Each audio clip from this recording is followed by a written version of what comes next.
In an apparent effort to cause yet another false flag, undercover FBI provocateurs tried to convince then 27-year-old Schaefer Cox to do a mass shooting in his home of Fairbanks, Alaska. Schaefer Cox, a well-known Second Amendment lobbyist who had won 38% of the vote in a state house selection, became the subject of an intense FBI investigation after he angered state and federal authorities by openly accusing them of drug trafficking and child prostitution.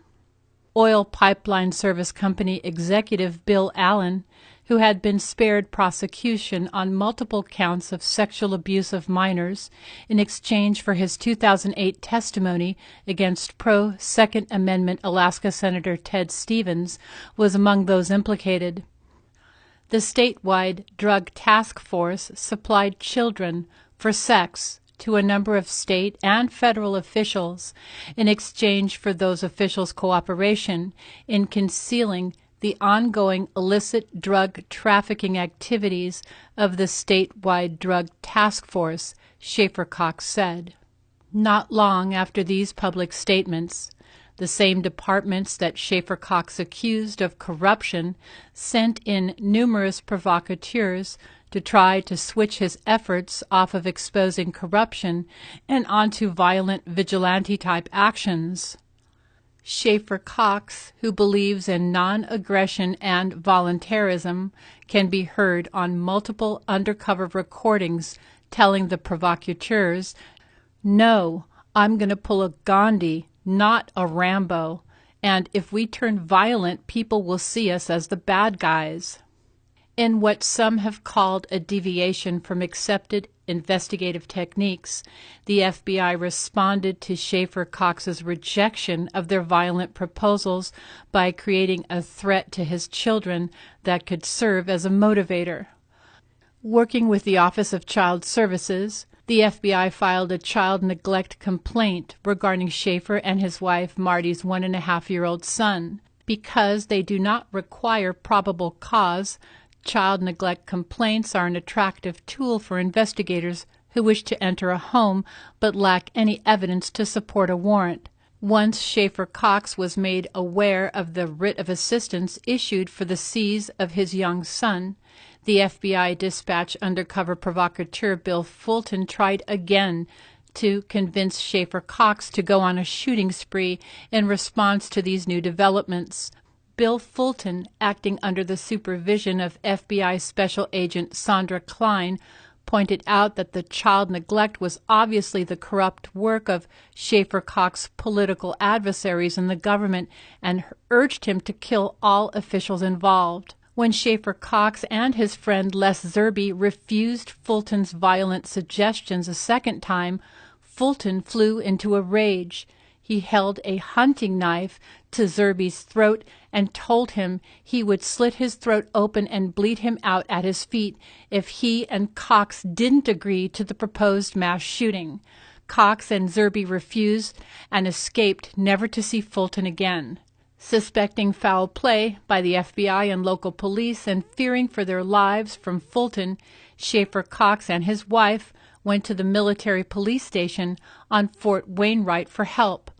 Officers there advised Cox that federal agents had come into the station and bragged of how they planned to fix the Schaefer Cox problem by going into his home to take out his kid, then just shoot Schaefer in the process. The military police gave Schaefer Cox's attorney affidavits to this effect and would later testify to the same under oath. At the FBI Special Agent Klein's direction, Fulton made a third attempt to get Schaefer to do a mass shooting. Fulton did this by issuing a death threat ultimatum and promised to kill Schaefer himself if he refused the proposal violence again. Fearing for their lives, the Cox family packed up and headed for Canada. But the BFBI sent another undercover provocateur, R.G. Olson, after them, court documents say.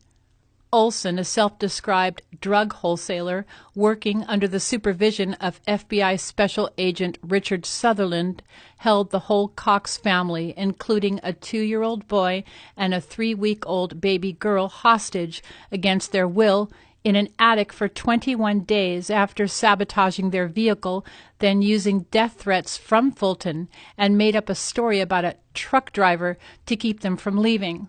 The government does not dispute the fact that the actions of the provocateurs working under the FBI's supervisor did, in fact, meet the legal definition of first-degree kidnapping, say John Robert, the Fairbanks attorney who got all state charges against Cox thrown out. On March 10, 2011, Schaefer Cox was taken from the attic to a deserted industrial lot in Fairbanks where he believed he would meet the truck driver Olson had promised. No such truck driver existed. Instead, there was an FBI ambush of out-of-town agents who did not know Schaefer Cox was a well-respected local political voice with popular support.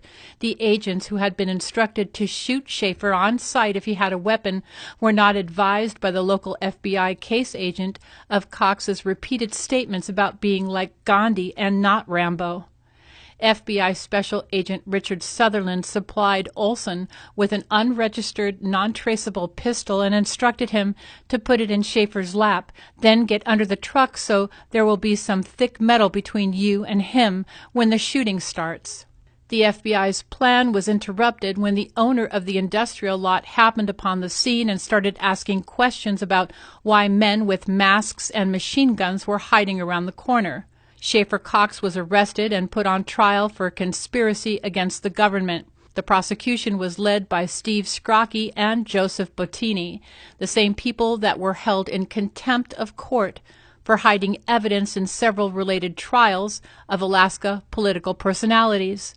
The audio recording of Schaefer Cox repeatedly rejecting violence were hidden from the jury but are now being made available to the public by Schaefer Cox supporters via YouTube and other means. Steve Scrocky, who has publicly attacked Schaefer for his belief in moral higher law, built his case primarily on the testimony of Fulton and Olson, but recently released audio recordings and emails between Scrocky and his boss, U.S. Attorney Karen Loeffler, now show that Scrocky coached his witnesses to lie, then vouched for those lies in his closing arguments to the jury.